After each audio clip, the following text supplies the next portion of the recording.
Wow, ang ganda. Puting-puti ako ngayon. So, ayan. Ito yung aming kwarto. And then, tingnan nyo aking medyas on white with polka dots. Wow.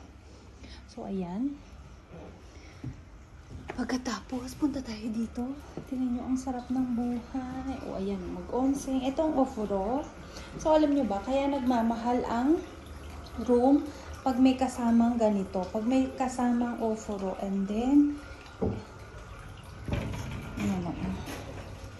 Diba? So, ayan. Tapos, ayun yung pinto kalabas. And, ayun yung kwarto. O, diba? Kita nyo, aninag. And then, ayan. Ang sarap maligo dito. Makapag-video nga mamaya. Diba? Ay, sayang. Di ko nadala yung two-piece ko. May two-piece pala ako. O, diba? Sayang, dinala ko sana. No? Di naka-two-piece ako ngayon. Wow. Kala mo naman, sexy. So, alam nyo ba? Alam ko nabubuksan to. Ay, hindi. Parang ano siya yung para mag-biak to. Ayan, oo, diba? O, ha? Diba? Para pumasok yung hangin. And then, makikita mo na yung labas. Oh. Ayun yung view niya sa labas. Pero, sasarado ko muna kasi maliligo ako. Yan.